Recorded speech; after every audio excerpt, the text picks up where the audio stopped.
Salam alaikum. Bismillahirrahmanirrahim. Bonjour tout le monde. Excellence, Monsieur le ministre, Monsieur le Wali, Messieurs les recteurs, Messieurs les consuls, Messieurs les directeurs des écoles, chers invités, honorables assistance, bienvenue et merci de votre présence à l'école préparatoire pour assister à une conférence débat sur un thème fort intéressant, à savoir l'évocation de la médiation algérienne sur l'affaire des otages américains en Iran. Permettez-moi aussi de souhaiter au nom de M. Wali et au nom de mes collègues et en mon nom personnel, M. le ministre Mohamed Salah Dembri. En dépit aussi, il faut le dire, en dépit du calendrier suffisamment chargé en cette période, la présence de M. Ghazi Mohamed témoigne tout l'intérêt qu'il porte à nos activités et plus spécialement au cycle de conférences islamiques qu'organise mensuellement notre école. C'est un grand honneur pour nous aujourd'hui et un plaisir de recevoir un des ténors de la diplomatie algérienne, Mohamed Salah Dembri. Mohamed Salah Dembri, né en 1938 à Al-Harrouch, Skikda. Il a fait ses études en graduation et post-graduation à la Sorbonne, Paris, en lettres modernes. Mohamed Salah Dembri, c'est un diplomate de carrière. Il a assumé des fonctions au service de l'État algérien, ministre des Affaires étrangères, 3 fois secrétaire général du ministère, secrétaire général du ministère des Affaires étrangères, secrétaire général du ministère de l'Enseignement supérieur, secrétaire général des Affaires sociales. M. Mohamed Salah Dembri aussi, il a été à plusieurs reprises ambassadeur. À titre d'information, ambassadeur d'Irlande, Vatican, la Suisse, Canada et bien d'autres pays. Mohamed Salah Dembri aussi a été chargé de mission auprès du chef du gouvernement pour les services diplomatiques et politiques. M. Mohamed Salah Dembri a été élu à 3 reprises, 2001, 2002, 2003, comme président de la commission de droits de l'homme à Genève. M. Mohamed Salah Dembri a participé à des négociations interétatiques contentieux algéro-français, la prise des otages américains. Il est 95 qui a mis, si j'ose dire, l'ossature et l'architecture des accords d'association avec l'Union européenne, et maintenant on parle d'élargissement de 25, etc. M. Mohamed Salah Dembri était aussi initiateur et concepteur de la réforme de l'enseignement supérieur, de la recherche scientifique, des lois sociales et du code de travail, concepteur aussi du fameux institut INES, stratégie globale rattaché à la présidence, qui est malheureusement mis en période depuis une décennie, qui avait un rôle de veille stratégique et de base de réflexion et de prospective. Mais M. Mohamed Salah Dembri a aussi plusieurs distinctions honorifiques et il a publié un certain nombre d'articles dans des revues spécialisées. C'est que les chercheurs en sciences politiques et les professionnels de la diplomatie n'ont jamais oublié le passage de Mohamed Salah Dembri à Genève par ses positions indépendantes de soutien aux causes justes dans le monde. Ils n'ont pas oublié aussi son passage à Genève lors de la commission des droits de l'homme à Genève lorsqu'il a évoqué les nuits de cristal vécues au quotidien par les Palestiniens, ce qui a provoqué d'ailleurs, sans trop tarder, je donne la parole à M. Mohamed Salah Dembri, bienvenue chez nous.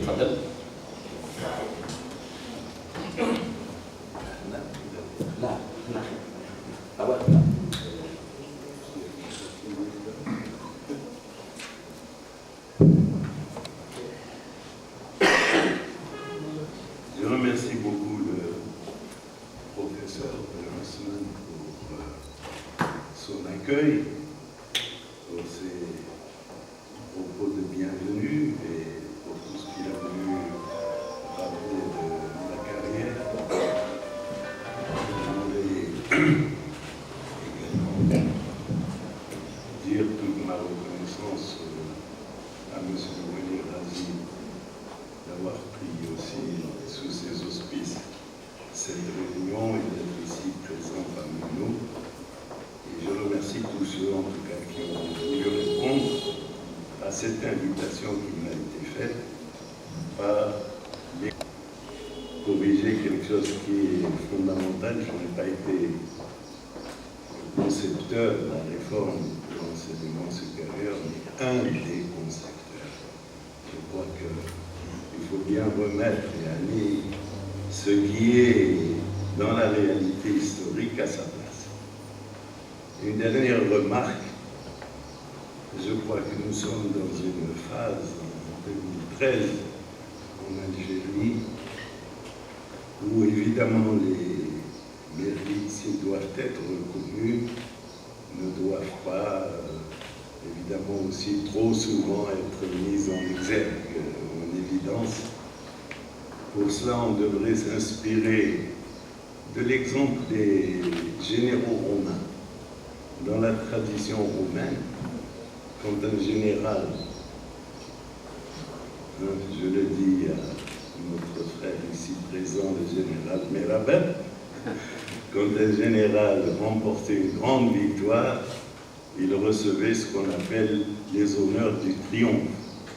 Alors on le faisait passer sur la route du Capitole, état-major, et puis on lui lance des fleurs, et tout son trajet allé est ponctué d'éloges divers. Mais ce que l'on sait moins, c'est que dans l'après-midi, il devait refaire le même parcours, et cette fois sous les colibés de la foule. Il fallait donc qu'on l'insulte pour que ça ne lui monte pas trop dans la tête. Alors ça, je crois que pour nous tous, c'est l'exemple des généraux romains est à méditer chez eux. Alors pour l'évocation de cette affaire des otages américains de Téhéran, je voudrais évidemment avec vous maintenant, et avant le débat, je voudrais vous donner quelques points de repère et essayer un peu de situer à la fois le contexte dans lequel cette affaire s'est posée et a été résolue, et également rendre un hommage quand même au grand homme d'État qui a mené cette affaire, à savoir le ministre Mohamed Sadiq Ben Yahya. Paix à son âme. C'est une grande figure de l'Algérie. Et je crois qu'il est bon un peu qu'on voit la lumière de ce que je vais dire, de ce qu'était l'homme et ce qu'était aussi sa doctrine, sa philosophie politique. Sinon, on ne peut pas comprendre pourquoi l'Algérie a été impliquée dans l'affaire des otages américaines de Téhéran. Donc il y a un contexte historique qu'on va dégager avec la doctrine, ce que j'appelle la doctrine Ben Yahya. Et puis ensuite nous analyserons la médiation internationale selon des données qui nous permettront à la fois d'évaluer la crise, comment elle s'est posée, en deuxième lieu, d'étudier les éléments de dramatisation qui ont marqué un peu l'évolution de cette affaire. En troisième lieu, de voir comment, face à une situation bloquée et à l'accentuation de la crise, comment des éléments de médiation ont commencé à se mettre en place et comment l'Algérie a été officiellement sollicitée, et ensuite, évidemment, comment la négociation elle-même s'est déroulée et comment elle s'est terminée. Voilà à peu près, si vous voulez, l'économie de mon intervention et les différents points sur lesquels je voudrais aujourd'hui articuler mon exposé. Mon exposé n'est pas écrit, donc je vais soulever des points comme ça qui vous permettront surtout de marquer la périodisation des faits et aussi leur évolution selon une donnée, comment dire, diachronique, c'est-à-dire chronologique, qui nous permettra de suivre pas à pas le déroulement, en tout cas, de cette grande médiation. Si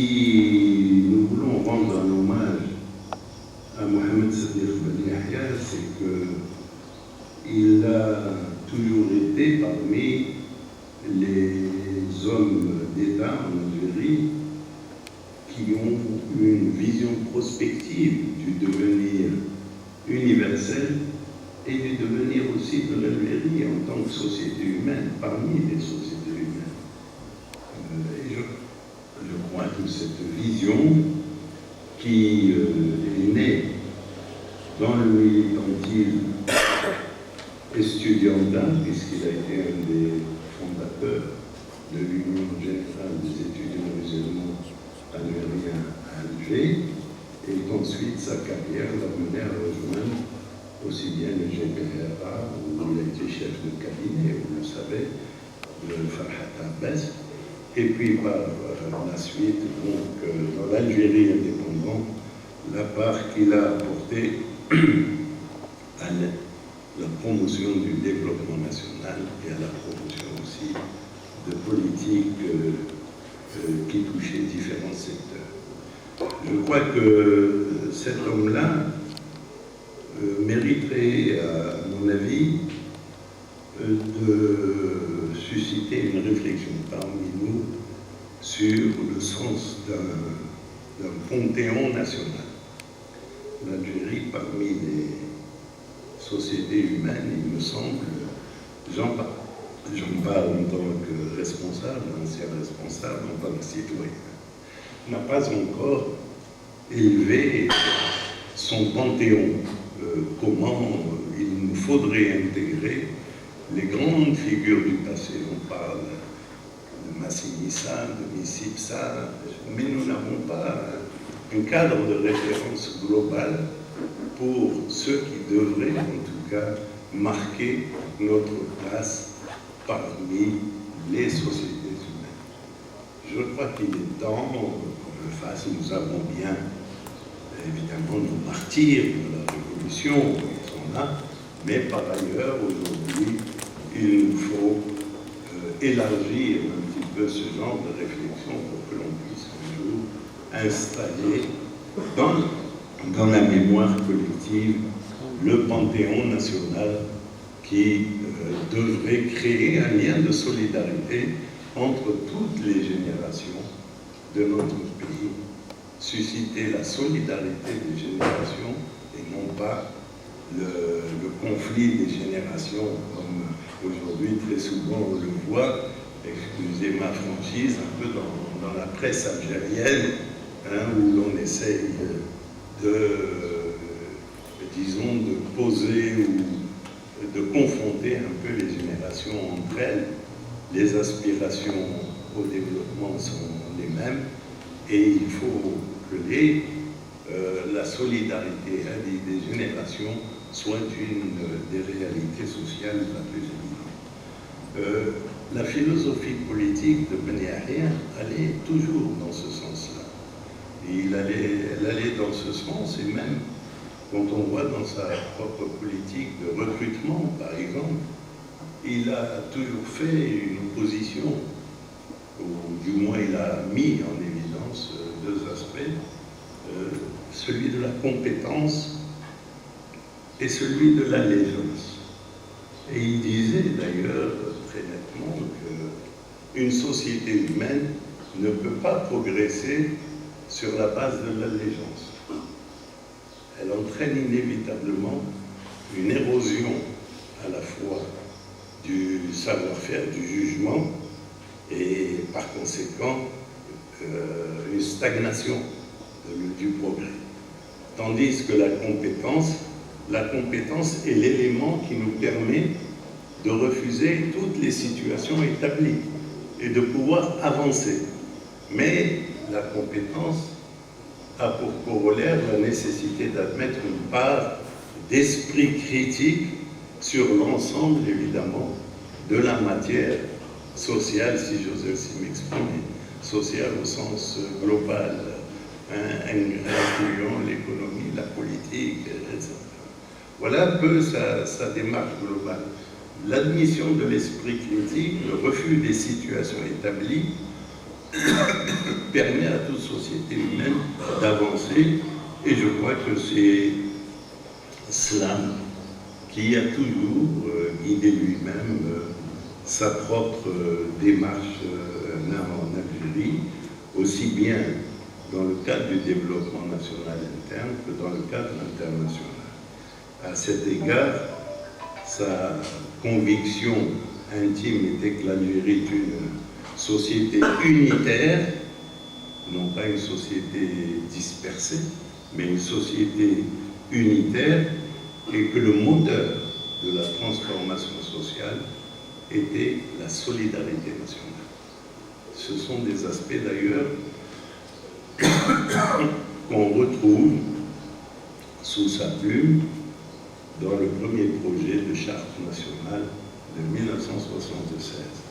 Pour ceux qui auraient les textes à portée de la main, ils se référeront en tout cas à ce passage qui a été, j'ai été témoin intégralement écrit par lui sur donc le moteur de la transformation sociale, c'est la solidarité nationale.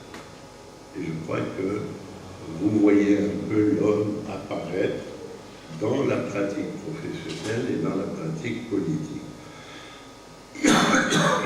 En 1979, au moment où démarre l'affaire des otages américains, la doctrine Ben Yahya était que l'Algérie devait être un acteur majeur du jeu international. Un acteur majeur et dont les principes d'action devaient être forgés de sa propre expérience de libération nationale. Et elle devait toujours avoir cette conscience particulière que sa lutte de libération nationale n'impliquait pas un repli sur soi, mais devait au contraire se prolonger dans un acte de solidarité à l'égard de tous ceux qui vivaient encore la domination coloniale et le système de l'apartheid, ce qui était important pour, encore une fois, les mouvements. Bien évidemment, l'équilibre multipolaire était une des bases de cette doctrine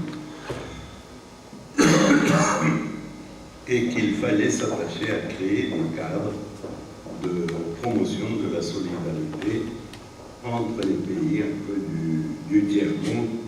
Nous reviendrons là-dessus. Le concept de tiers-monde était apparu d'ailleurs à l'époque. Vous savez que c'est le sociologue français Alfred Sauvy, n'est-ce pas, qui l'avait lancé, qui était devenu un instrument un peu opératoire dans l'analyse, en tout cas, des faits politiques. Un statut de puissance pour l'Algérie devait se déterminer, évidemment, en fonction d'indices contextuels très forts. Et tout de suite, Ben Yahya avait remarqué que le schisme nord-sud marquait en tout cas le monde dans lequel nous vivions à l'époque, que puisqu'ici nous sommes dans un monde d'économistes, que les termes de l'échange étaient défavorables au tiers-monde. Et d'ailleurs, il s'était un peu insurgé contre l'utilisation des termes de l'échange qu'il trouvait,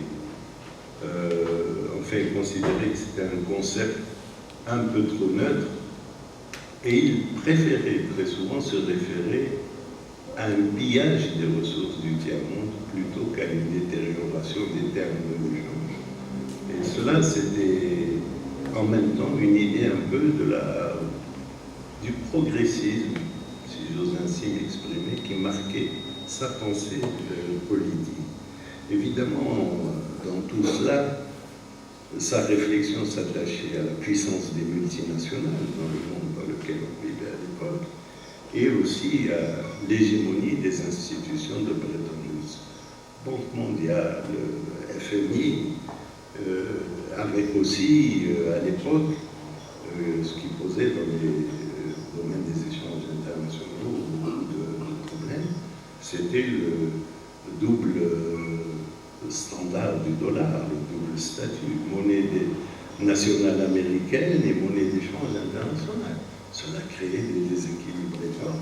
Donc je ne vais pas analyser ici avec vous aujourd'hui, mais pour vous dire un peu comment était axée, si vous voulez, la pensée de Bani Haït, sur quel thème elle était axée.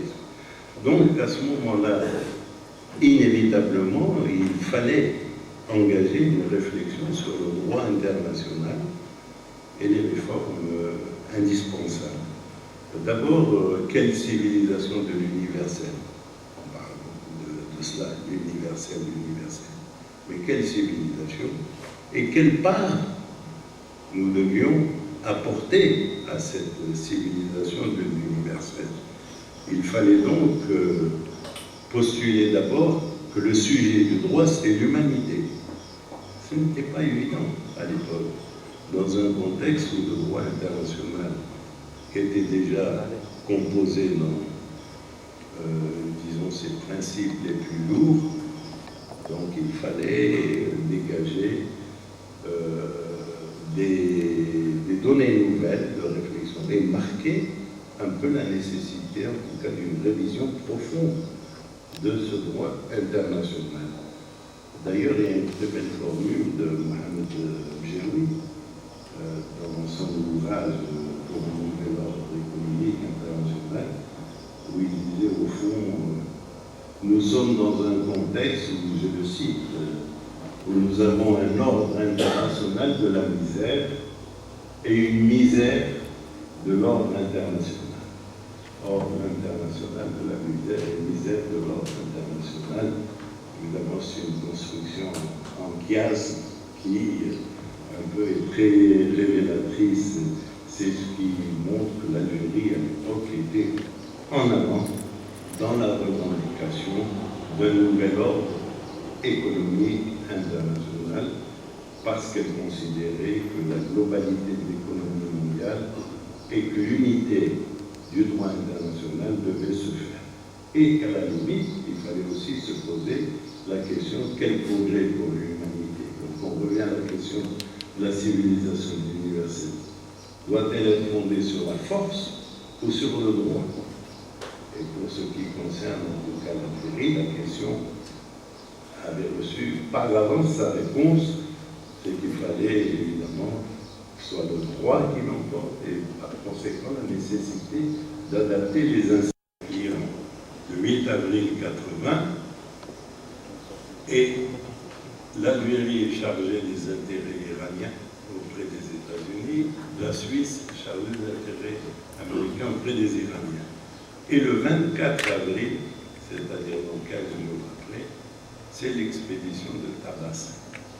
Si certains en ont entendu parler, c'est une opération militaire tentée par les Américains à partir du golfe de Oman.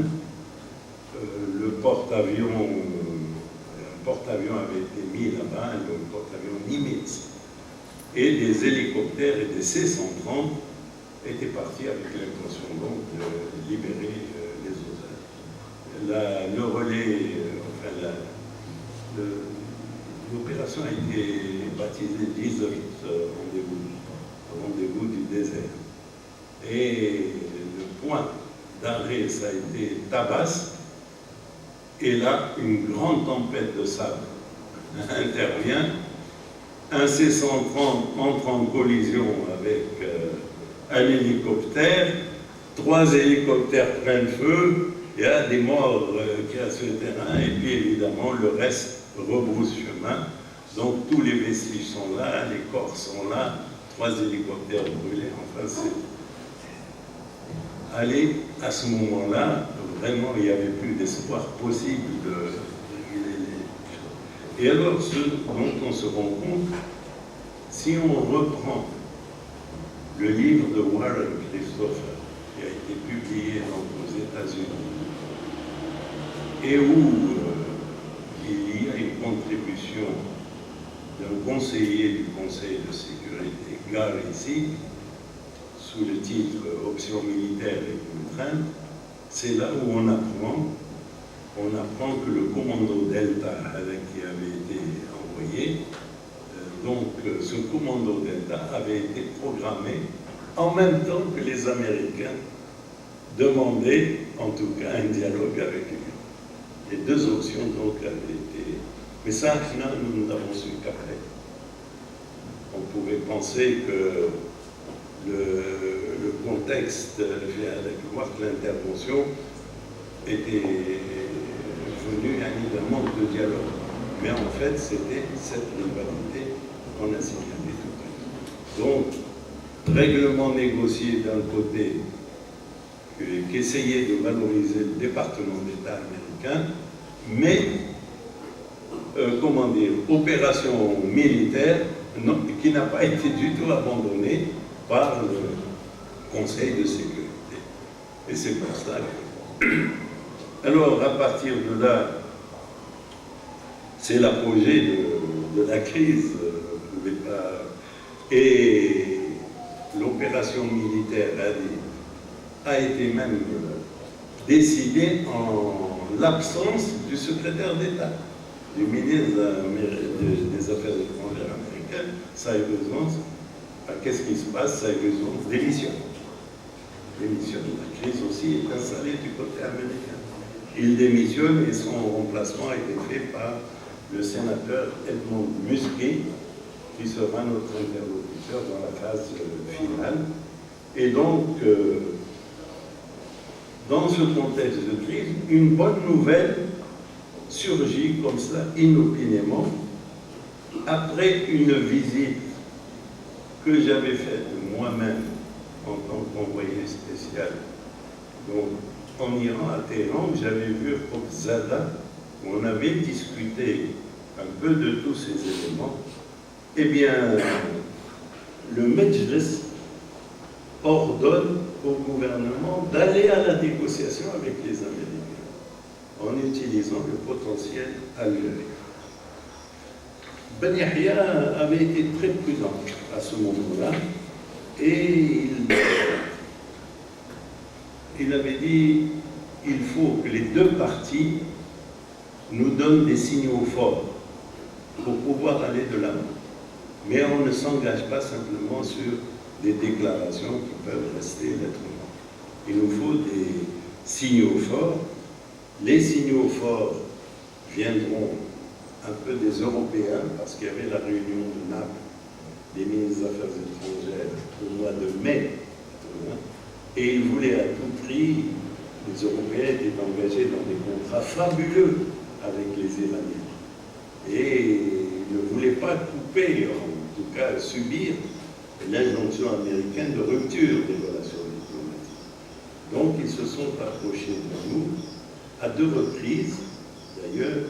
Une, ça a été aux funérailles de Tito,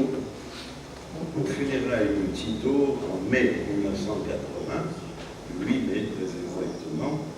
Et là, c'est le chancelier allemand Helmut Schmidt qui a approché le président Chadli en présence de Ben Yahya, et ils ont demandé, au nom de l'Union européenne, en tout cas, qu'il y ait que l'Algérie entre véritablement en médiation officielle. Et que l'Europe était prête à cautionner toute déclaration qui sera faite dans ce sens-là. La même chose, une semaine après, lors de la visite du président italien, Sandro Pertini, pour ceux qui se souviennent, qui était venu donc et avec son ministre des Affaires étrangères, Emilio Colombo, et puis là aussi, même insistance, les Italiens ne voulaient absolument pas qu'il y ait le moindre remous à Naples, et ils ne voulaient surtout pas qu'il y ait des sanctions contre bon, Ben Yahya avait dit, c'est très simple. Nous, les Américains aussi étaient venus nous voir pour nous dire, aidez-nous maintenant, nous n'avons plus, on a tenté l'opération militaire Fischlet, ça ne marche pas, rien ne marche, il ne reste plus qu'à dialoguer. C'était cela, voilà ce qu'on se... Ben Yahya avait dit très simplement, pas d'initiative intempestive, il faut s'engager là-dessus. Ensuite, il faut que notre statut de médiateur soit défini. Parce que ça n'est pas si facile que ça d'être médiateur. est-ce que la médiation doit être une mission de courtier honnête, c'est-à-dire de transmission des points de vue des uns et des autres, et donc faciliter le dialogue indirect entre les deux parties, ou bien une mission de bons offices. À ce moment-là, quand vous avez la mission de bons offices, vous pouvez agir sur les propositions qui vous sont présentées par les uns et les autres. Voilà comment ça s'était posé. Évidemment, l'Iran, comme les Américains, ont tout de suite opté pour la mission de bons offices, c'est-à-dire donc un rôle très direct de la présidence. Ben Yahya a voulu d'abord voir les choses et il a exigé, en tout cas, des Américains et des Iraniens de formuler leurs propositions par écrit. Et c'est comme cela que nous avons eu, pour la première fois, en tout cas, la première décision de Khomeini de transfert des otages au Mejlis, qui lui-même prendra la décision de les transférer au gouvernement. Je dois rappeler qu'après l'expédition de Tabas, les otages qui étaient sur plusieurs sites ont été rassemblés et on ne sait pas où ils étaient. Les Iraniens avaient pris leurs précautions de ce point de vue. Donc, et puis, une fois que les formulations se faisaient, il y avait un rôle d'explication auprès des Américains comme auprès des Iraniens sur ce qui était possible et ce qui n'était pas possible. La dynamique s'est faite, la plus grosse difficulté qu'on a eue, c'est sur les questions évidemment de déclaration d'ingérence par écrit qu'exigeaient les Iraniens, la fortune du Shah, les avoirs gelés, tout cela, c'est là où le génie de Mosfai, un jour j'écrirai un peu pour les aspects techniques, ce qu'il a pu faire. C'était incroyable parce que la matière n'est pas si facile que ça, contentieux financier. Et voilà donc comment un peu les choses se sont engagées. Je dois signaler qu'à ce moment-là, pour faire avancer les choses, Warren Christopher est venu lui-même s'installer directement à Alger. Il a fait 3 séjours, du 10 au 12 novembre 80, du 2 au 4 décembre 80, et puis la finalisation de la déclaration d'Alger, du 8 au 20 janvier, il était là. Et on travaillait avec lui au quotidien. La déclaration d'Alger a été approuvée des deux côtés après des péripéties dont je ne vous parlerai pas.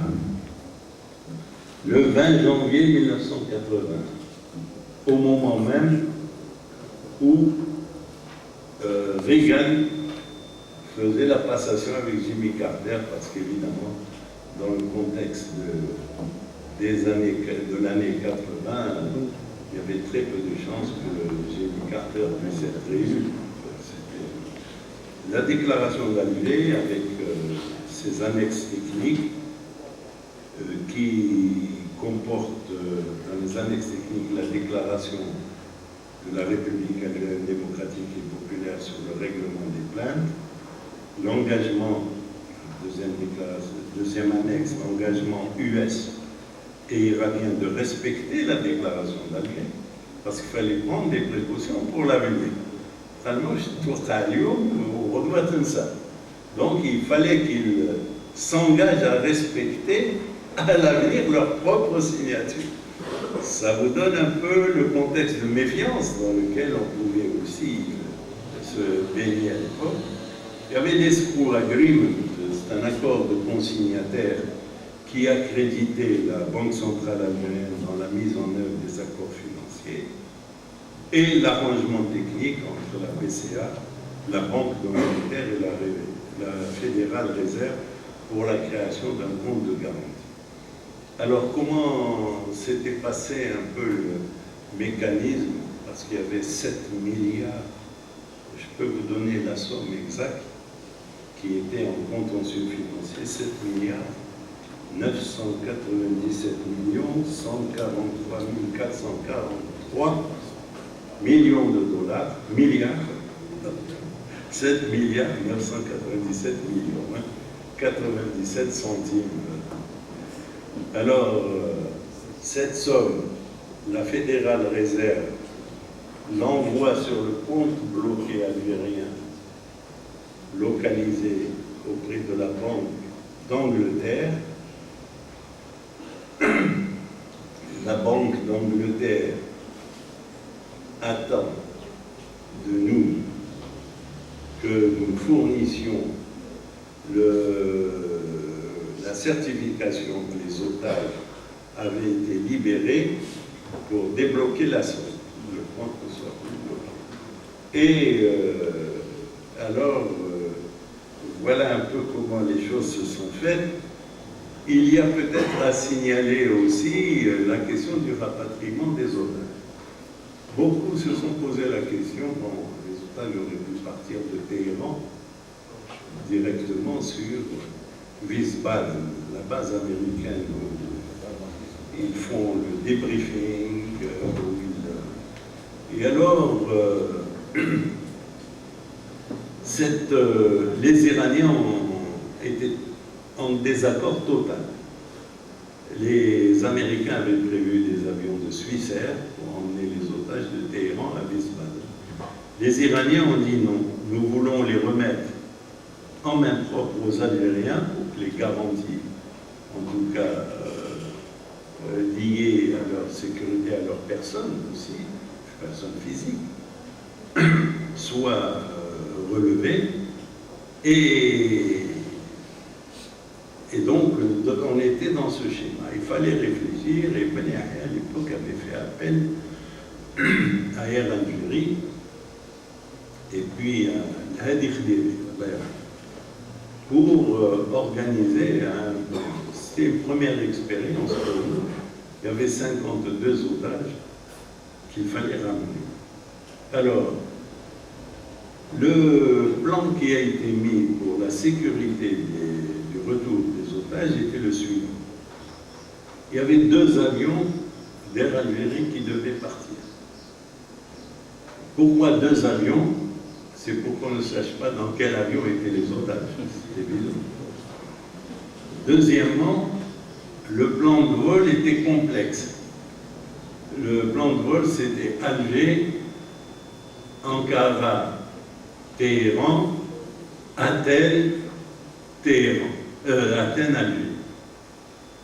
Bon, mais tout ça a été donné en même temps, ce qui fait que n'importe quel perturbateur ne pouvait pas savoir quel était le plan. Est-ce qu'on allait passer par Athènes, parce qu'il fallait une escale, ou est-ce qu'on allait passer par Ankara?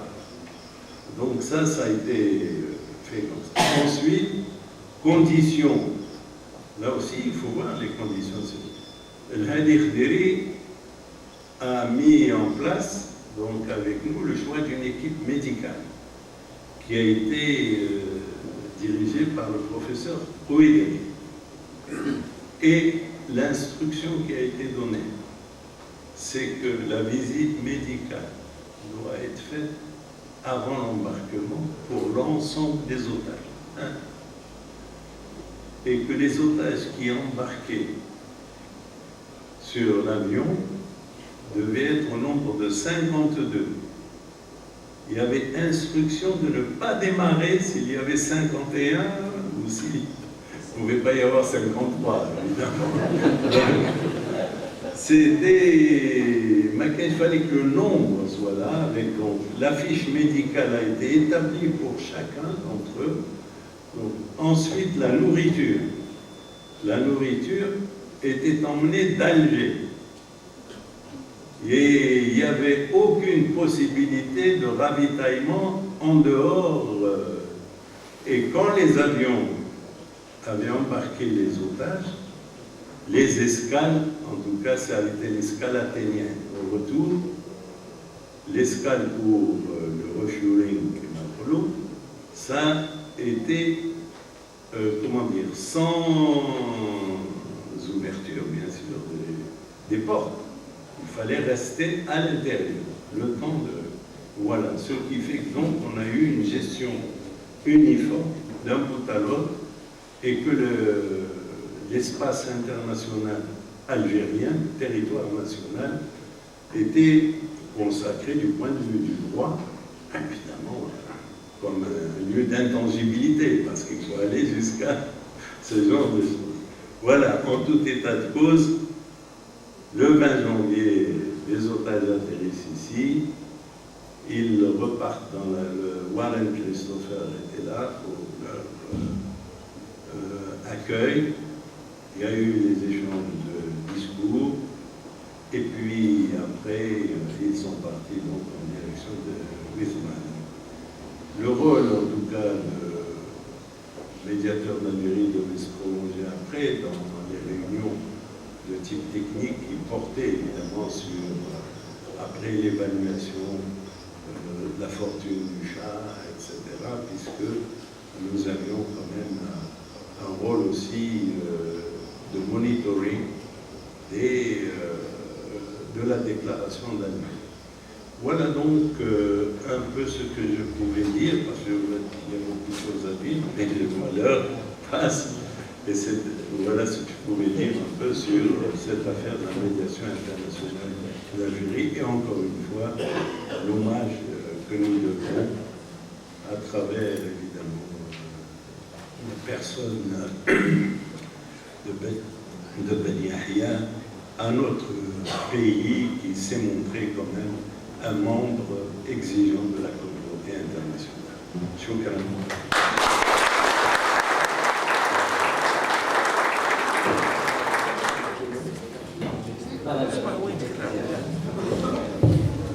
Merci. شكرا معالي الوزير. Le débat est ouvert juste pour une demi-heure parce que nous sommes tenus par des engagements. Monsieur Khawa, présentez-vous. Donc,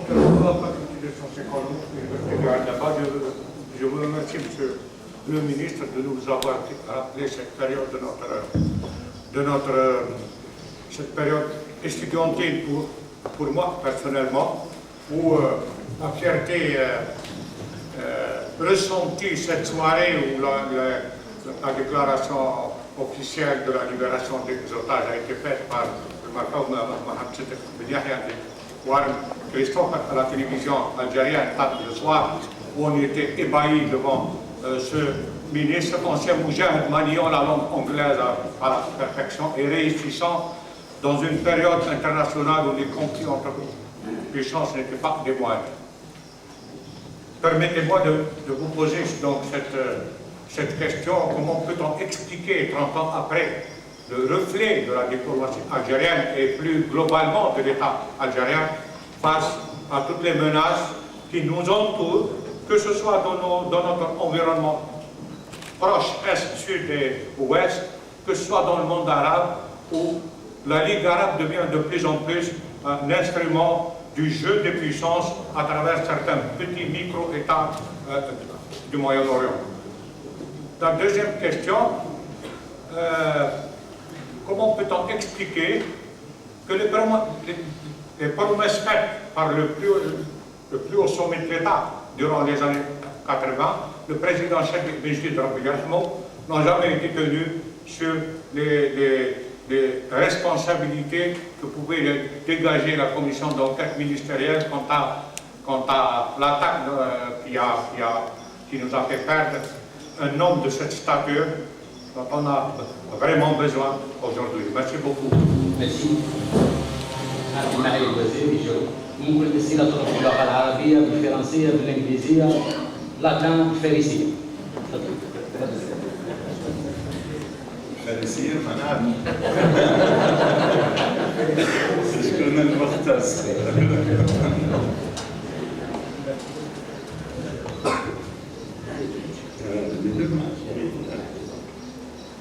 Bon, je vous remercie de poser ces questions. Je crois que La conjoncture internationale, il faut toujours l'évaluer globalement. Il y a effectivement, en ce qui concerne ce que vous appelez le retrait de la diplomatie algérienne, je crois qu'il faut surtout voir que dans un contexte international actuellement où l'affaiblissement de tous les mouvements de regroupement politique est consacré, qu'il y a une difficulté très souvent à trouver une voie majeure.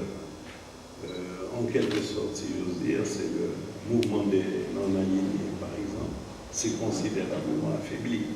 Vous avez dit la Ligue arabe s'est aussi affaiblie. Donc on se rend compte que les caisses de résonance d'une action internationale, pour n'importe quel pays, se sont un peu, disons, effacées. Voilà un peu la donnée. Bon, la diplomatie est l'art du possible. C'est l'art du possible. On ne peut pas décréter, on va être les meilleurs. Ça n'est pas comme cela. Il y a le jeu des initiatives, il y a les opportunités qui peuvent s'offrir à vous. Il y a aussi très souvent le rapport à la situation interne. Il est capital et aller dans les... Mais enfin, on ne peut pas être, je suis d'ailleurs très mal placé pour le faire, on ne peut pas être, disons, juge d'une situation sans avoir l'ensemble des données entre les mains. Maintenant, bon, rien ne permet de dire qu'il y a un retrait de la diplomatie algérienne. Je crois que la diplomatie algérienne essaie, en tout cas, de marquer sa place constamment dans l'ensemble, disons, du jeu international. Ça ne se fait pas toujours avec facilité, c'est évident. Mais quand vous prenez, par exemple, au sein même de la sphère des non-alignés, il y a des pays maintenant qui font, comment dire, jeu à part. Donc, ils rompent la règle de solidarité. Les ensembles qui s'affirment, c'est l'Union européenne, comme entité politique et économique, s'est affirmée. Le Maghreb reste encore un état de projet utopique, si j'ose dire. L'utopie étant le champ des possibles, pas de l'impossible. Et évidemment, il nous faut prendre en considération tout cela. Sur le concept de micro-État, vous savez que nous ne sommes pas tout à fait d'accord, parce que nous pensons que chaque État qui a sa personnalité nationale doit participer du jeu international sans maintenant, bon, qu'il y ait des agissements plus ou moins acceptables, ça c'est une autre donnée. Mais les micro-États, ça a justifié, ça a des comportements belliqueux. Et ce concept a d'abord été utilisé, figurez-vous, par Saddam Hussein, de Waylat al-Mijhari, les petits États microscopiques. Ça a commencé comme cela. Il y a eu l'invasion du Koweït. Quelles que soient les données du chose, c'est que vous avez des ruptures dans la chaîne de solidarité à l'intérieur, évidemment. Maintenant, bon, qu'est-ce qui guide les actions de certains États? Il faut les juger sur leur politique étrangère et sur la conception qui se font de leur intérêt national. La promesse du président Chadli sur les conditions, en tout cas, de la disparition de Ben Yahya et tout cela, bon, il est évident, mais je ne sais pas qu'il y avait des promesses au stade exactement. Je peux répondre? Oui, oui. Je me rappelle comme si c'était hier, je suivais en tant qu'étudiant à l'université à l'époque, une réunion du comité central de Salem reproduite bulletin d'information de 20h à l'époque, où le président Chadid avait annoncé la constitution d'une commission d'enquête ministérielle présidée par le ministre des Transports de l'époque, je pense que c'était M. Layano Saragouji, je pense, il me semble, si je ne me trompe pas, et il promettait que cette commission-là rendrait public son rapport. Ensuite, il y a eu tout un tas d'écrits internationaux jusqu'à maintenant qui indiquaient un pays particulier étant... Le pays a été désigné, les conditions aussi de l'enquête ont été données plus ou moins, si c'est de l'ordre public, mais c'est connu que l'origine du missile qui a battu l'avion, le pays qui l'a acquis et évidemment aussi l'avion qui a envoyé le missile. Ça a été donné dans une autre réunion du comité central. Maintenant, bon, quelle est la prise en charge de l'état des suites de tout ça, je n'en sais pas. Franchement, je n'en sais pas. Dr Benia, Institut d'économie de l'Université d'Agnaba. Merci, Monsieur le Ministre, Excellence, pour la clarté de votre exposé, très, très instructif. Maintenant, moi je me rappelle de la position de l'Iran quand l'Algérie traversait la décennie noire. Elle n'a pas été tout à fait encourageante. Alors, y a-t-il eu des dividendes quant à la médiation, que ce soit de la part des Américains ou des Iraniens?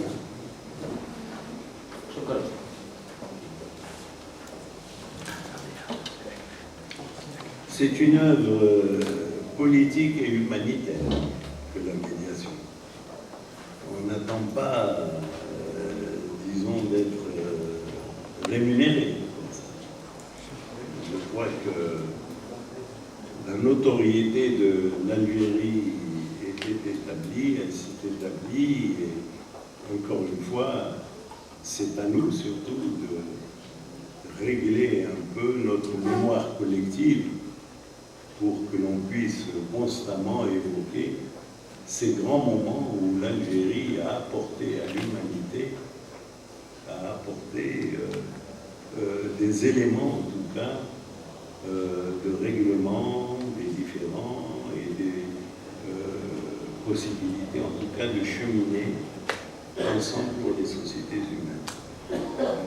L'Assemblée générale des Nations Unies, comme je l'ai dit, 64 ans, ça ne peut pas s'oublier. Et, comment dire, tout ce qui a été fait très souvent dans des médiations en Afrique, les plus récentes là, pour l'Éthiopie, l'Érythrée, je crois que tout cela ne peut pas être oublié. Et les Américains ont essayé de nous, comment dire, de nous témoigner en tout cas leur reconnaissance à travers des actions très souvent symboliques. Par exemple, des écoles américaines ont collecté les signatures d'enfants sur des rubans de papier qui ont fait des kilomètres de là. Elles ont été remises. Ça vous donne un peu le petit écolier de la Sierra Nevada, l'Algérie, mais merci Algérie, ça vient. C'est des choses, quand vous imprégnez la mémoire collective de cette façon-là, c'est un acquis considérable. Il y a eu de l'autre côté peut-être des facilités d'acquisition de matériel, notamment militaire. Les Hercule C-130, ça je sais qu'on a eu des facilités auprès des Américains, dans des versions non armées d'ailleurs. Du côté de l'Iran, bon, les péripéties, la transformation de l'Iran, vous avez jusqu'à présent, l'Iran est un État qui n'a pas trouvé peut-être, à mon avis, ses points d'équilibre et qu'il y ait eu dans les années 90, en tout d'ingérence dans les évolutions internes de l'Algérie font en tout cas que l'État algérien aussi a réagi avec fermeté en mettant au pilori l'Iran. Mais en fait, dans une médiation comme celle-là, il ne faut pas s'attendre, comment dire, à recevoir, comment dire, un cadeau quelconque. Ouais. Vous savez, Margaret Thatcher, je vais vous donner il était aussi secrétaire général du ministère. Son fils était perdu là, dans le désert. Et l'aviation algérienne l'a repéré, en fait. Il allait mourir. Traversée du désert non préparé, tout ça. C'est une mère qui a appelé, ce n'était pas le Premier ministre. Je me souviens quand elle avait appelé, c'est Abdelrahim. Elle pleurait. C'est la mère qui s'exprimait. Et quand il a été retrouvé, c'est Abdelrahim l'avait appelé pour lui dire, là aussi elle éclate. Et puis, quelque temps après, les Britanniques demandent s'il y a une facture à honorer. Qu'est-ce que vous faites dans ce cas-là? Ben oui, on va vous présenter l'addition. C'est des rapports et annexes. Par contre, le fils de Thatcher, Mark Thatcher, interrogé par les médias en Grande-Bretagne, Carolo, votre mère s'était menée. Ah, mais je ne vois pas pourquoi, elle n'a qu'à s'occuper de son gouvernement et me laisser tranquille là. Voilà un peu la Merci.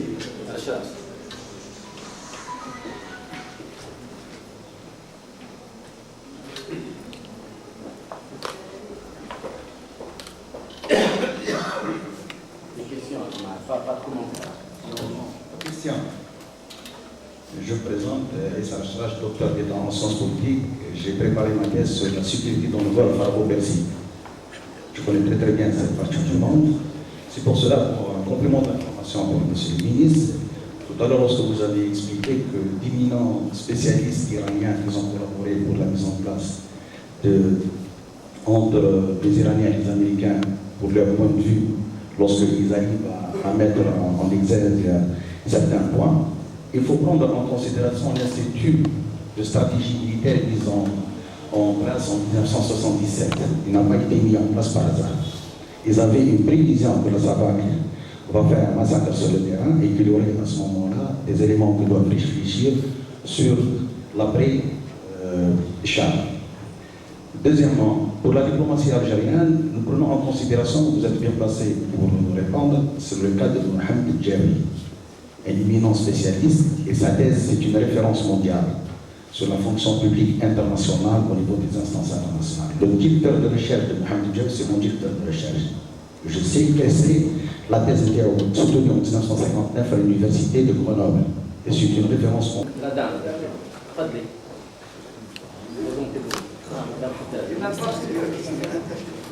Monsieur le ministre, bonjour. Je sais que vous avez été le représentant. Madame, présentez-vous s'il vous plaît. Je suis Madame Haddaï et je dirige une association et je travaille depuis 15 ans dans les camps de réfugiés sahraouis avec partenaires du HCR. Donc je voulais poser une question à ce sujet. Vous avez été le représentant permanent de l'Algérie à Genève et vous avez eu à gérer le dossier du Sahara occidental, je crois. Pouvez-vous nous dire aujourd'hui le refus du Conseil de sécurité d'inscrire la question des droits de l'homme dans le mandat de la MINURSO, sachant que les États-Unis étaient au départ assez favorables sur cette question? Merci.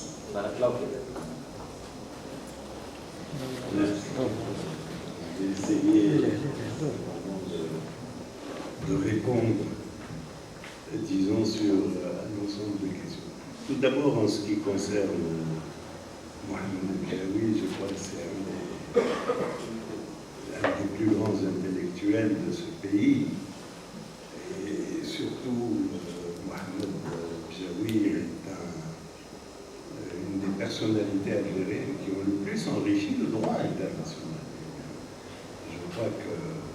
c'est à nous de nous approprier aussi notre bien et pas ce que je disais en début d'exposer sur la compétence et l'allégeance s'applique à tous les cas de figure de ce point de vue. Non seulement ça a été, disons, c'est un grand juriste, mais il ne faut pas oublier aussi qu'il était dans les négociations d'Évian. Et que tous les grands contentieux de l'Algérie, les contentieux frontaliers notamment, c'est lui qui personnellement est allé. Et son œuvre ne se limite pas à sa thèse de Grenoble. Elle est quand même considérable. Il faut voir les cours qu'il a fait à La Haye. Et je crois que c'est à nous de faire en sorte que ces ouvrages-là puissent être à la disposition un peu de tout le monde pour que l'on puisse connaître la portée.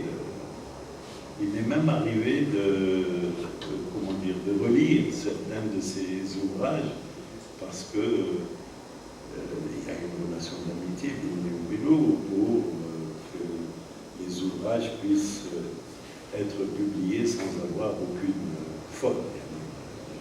Surtout dans les appareils critiques, tout cela. Donc de ce point de vue, je crois qu'il faut reconnaître que c'est une sommité, au-delà des charges internes qu'il a eu à main, être président, membre d'abord de la Cour internationale de justice, président de la Cour internationale de justice, c'est considérable. Voilà. Mais c'est à nous de reconnaître notre bien. Nous avons en quelque sorte très souvent une mémoire courte. On efface. On était dans la culture politique antérieure. On ne savait même pas quel était le président qui avait été président avant l'actuel. Du coup, il faut sortir maintenant de ces choses-là et bâtir en tout cas un monde de transparence plus évident. Je crois que sur la question des relations avec l'Iran, il faut considérer effectivement deux phases dans la pratique diplomatique du pays. Au moment où on essayait d'apporter un apaisement sur tous les foyers de tension du Moyen-Orient, notamment la frontière irano-irakienne. D'ailleurs, j'ai oublié tout à l'heure de mentionner qu'en 1980, pendant l'affaire des otages, c'est le moment qu'a choisi l'Irak pour attaquer aussi l'Iran. Vous avez, ça c'est une des constantes dans l'histoire des sociétés humaines, quand un pays se retrouve dans une phase d'effervescence avec une faiblesse d'appareil d'État, c'est là où les agressions extérieures apparaissent. La guerre des sables, qu'on a appelée en 1963 en Algérie, la guerre irako-iranienne, la question de l'Éthiopie et de l'Érythrée, c'est tout cela. Le problème de la frontière a été capital. Et l'affaire du Sahara occidental relève aussi d'une application saine du principe de l'organisation de l'unité africaine, les frontières héritées de la colonisation. Donc, je crois que dans ce jeu complexe un peu des États, quel est le rôle qu'on peut se donner? L'Algérie a amené l'Iran et l'Irak, le Shah et Saddam Hussein a signé les accords d'Alger en 1974. Le président Bouteflika était présent à l'époque. Ça a été considérable, ça, comme c'était amener la paix entre deux pays qui, en plus, étaient dans la même organisation, l'OPEP, et donc il y avait une vision de consolidation des fronts de solidarité. La vision de l'Algérie était claire, elle n'a pas changé. Maintenant, est-ce qu'il est possible constamment d'appliquer une ligne politique? Donc il faut voir comment, je crois que c'est comme ça qu'il faut se déterminer pour l'ensemble des questions qui sont posées.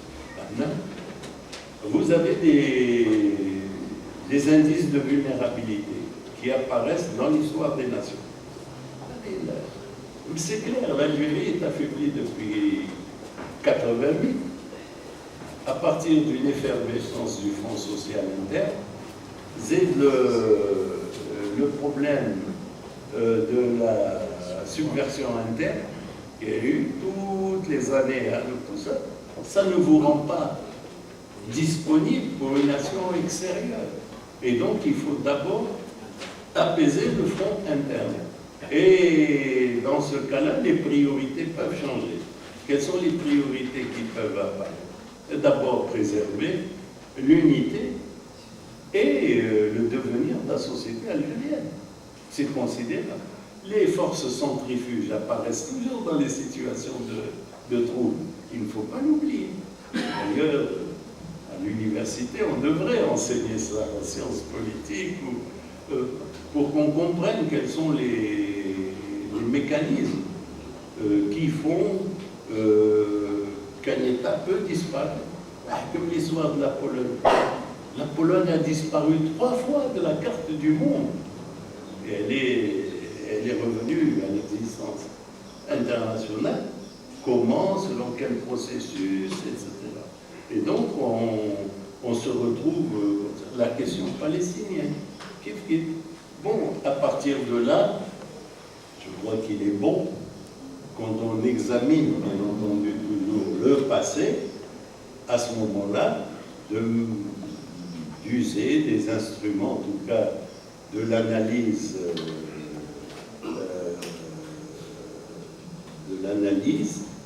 critique en matière à la fois de politologie, en matière de sociologie, en matière de psychologie, pour essayer de comprendre les situations, le comportement des dirigeants.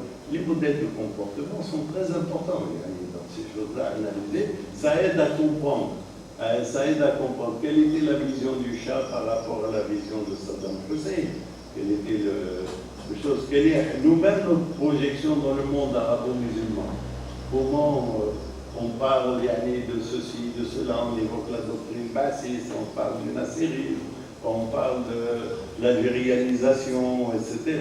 Mais notre vision n'est pas tout à fait claire et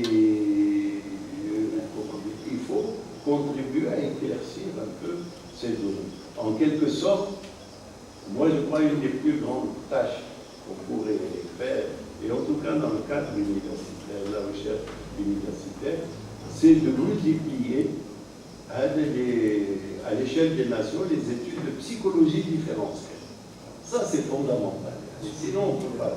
On appelle la sociologie militaire.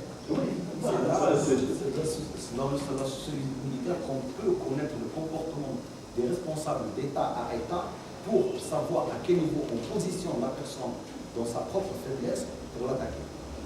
C'est ça le concept de la sociologie militaire. Oui, mais ça c'est... Moi je suis très réticent sur ce genre d'analyse parce qu'elle privilégie l'apport du renseignement, c'est ça? Elle privilégie l'apport du... Le renseignement, c'est des données brutes qui ne sont pas... Il faut de ce point de vue aussi exercer un peu ça. Ce n'est pas en allant circuler, dire il y a des citoyens qui boivent parce qu'ils ne font pas leur prière, ou ils parlent, tout ça. Ça, c'est... Voilà, il faut sortir de ça pour arriver à évaluer sur un plan plus élevé les stratégies. Elles ont une option militaire, on l'a vu dans le cadre des Américains, dialogue et option militaire. L'option militaire a été une catastrophe. Le dialogue aurait certainement apporté. Mais quand il s'agit de payer l'addition, qui a été... Il n'y a personne. Ou du moins, c'est très souvent celui qui avait raison qui est... Ça, c'est... Et puis, le renseignement peut être un facteur de préparation d'une décision, il ne peut pas être la décision. Voilà un peu la... Oui. Alors, oui, sur la question du Sahara occidental, c'est la dame, Madame Haddad. Oui. ne me souviens pas exactement ce Madame qu'elle voulait savoir. Sur la question des droits de l'homme. Oui, sur le langage de la miniature qui a été rejeté récemment. Oui. Voilà, ça c'est les tractations de coulisses. C'est entre les membres permanents du Conseil de sécurité et qui ont tout pouvoir de modifier un texte complètement. Alors ils peuvent annoncer une intention et puis revenir là-dessus. Ça, c'est. Je pense que sur la question du Sahara occidental, il faut se maintenir sur une réalité solide, qui est, comment dire, le Sahara est un État reconnu par la communauté internationale africaine. Voilà. Moi, il me semble que cette donnée-là doit apparaître de plus en plus parce que nous avons une ambassade de la race de l'État. Et les prérogatives de l'État sont assurées, en tout cas, par l'État sahraoui, qui a son président, son gouvernement, etc. À partir de là, nous avons face à nous des appuis qui comment dire, s'expriment contre les intérêts du Sahara occidental. Ça, il faut bien les analyser. On parle très souvent de la position française, de la position américaine, etc. Il faut voir comment résorber ces capacités de nuisance en liaison avec les Sahraouis, qui sont fondamentalement quand même aussi les maîtres d'œuvre de leur propre politique. Un peu la donnée. Mais le Sahara, c'est très complexe, ça ne se pose pas que sur la question des droits de l'homme, c'est tout le problème un peu du rôle de l'ONU, et puis aussi de la démocratisation des relations internationales. À un moment, le droit de veto, dans les années 70-80, le droit de veto était discuté. Allez, il y a des États qui ont le droit de veto. Donc, ça crée un peu, disons, des hiérarchies entre les États. Du point de vue donc, du droit international, il n'est pas impossible d'imaginer dans la réforme future, il y a des aspects qui sont proposés, l'élargissement avec des pays qui participent sans droit de veto, d'autres qui ont un droit de veto sur 2 ou 3 années. C'est un problème sur le Conseil de sécurité. Nous pose aussi le problème un peu de l'affaiblissement de l'Assemblée générale par rapport au Conseil de sécurité. Il y a beaucoup de données. Mais la position américaine, les Américains, ils ont fait leur choix à un moment d'aller dans le sens de la défense des droits de l'homme, ensuite de revenir sur, non pas, ils n'ont pas refusé, d'après ce que j'ai vu, je n'ai pas eu le texte sous les yeux, ils ont beaucoup plus, disons, ils en ont fait une mention non obligatoire. Voilà. Parce que les subtilités aussi du langage de l'ONU, elles sont là. On se bat pour ce que j'ai appelé tout à l'heure, quel est le jus cogens qui doit s'appliquer entre les États. Et puis, je crois que c'est pour Maman, totalement, il a fait un long... Concernant le Sahel, monsieur le ministre. C'est ça. يعني في الحقيقة احنا لازم نعرف نبني الخريطة جهة كلها يعني ما هي الأمور اللي لازم ندخل في الحزام الأمني هذه مطروحة احنا في المنطقة الحزام الأمني بتاعنا يحمينا ويحمي الجميع في الحقيقة قال هل الحزام الأمني يكون غير في المساحة الساحلية الصحراوية ولا نزيد نوسع هذا قذافي كانت عنده نظرة وصراحة من نيجيريا دونك كاين من وفي الحزام الساحلي الصحراوي كاين وسي تونس تدخل ما تدخلش ما نعرفش يعني كاين مشاكل من هذا النوع لازم يعني نفكر احنا la politique de solidarité سياسة التضامن هذا بين دول الجوار هنا كانت مبنية على لي غازوديك. Le gazoduc l'Espagne via le Maroc, le gazoduc qui va en Italie via la Tunisie, il faut le dire, a permis à ces deux pays d'assurer leur développement. Sinon, l'énergie, et donc il y avait une vision, il y avait une entente entre les dirigeants. اللي ربما يعني شوي ينخافوا يعني في الواقع المعاش اليوم.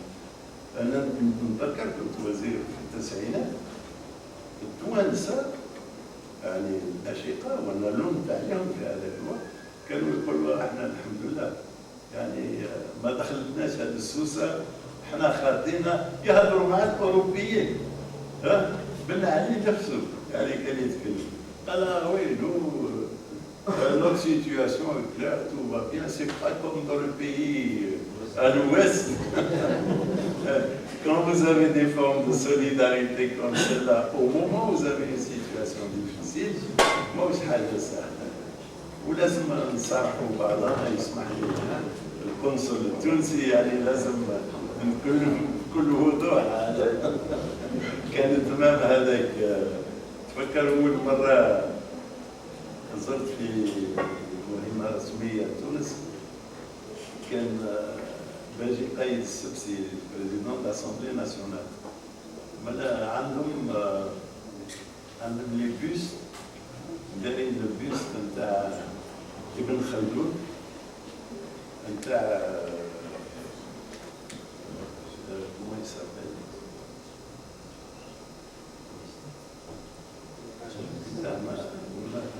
الماسينيسا ولا ايه سانت اوغسطين. هذا في الحقيقه شيء مشترك بين البلدين. كيفاش قال هذه في هذاك الوقت قضيه يعني الحدود الوطنيه ما كانتش مطروحه، كانت اتفاقيه بين مازينيسا ولا غانديدون تاع كارتاج والبلج. يعني كيفاش ننسى هذا الامور. Ibn Khaldun, s'il y a un élément unificateur, c'est Ibn Khaldun. C'est pas parce qu'il est né à Tunis. Il est né à Tunis, mais son œuvre intellectuelle en Algérie. Ensuite, il a été, pour lui, la notion d'État ne se posait même pas. Il a été au service de toutes les dynasties qu'il y avait en Algérie. راح للأندلس وصل حتى لمصر. وتاميرلان تيمور الان من الجهه الاخرى جاء قال له اعمل لي مونوغرافي سور لافريك دو نور باش يعني باش نشوفوا نوتر جيني دون لو باسي سيتي الي تو طون فير يعني توسيع الحلقه مش تضييقها. فوالا شكرا. السلام عليكم.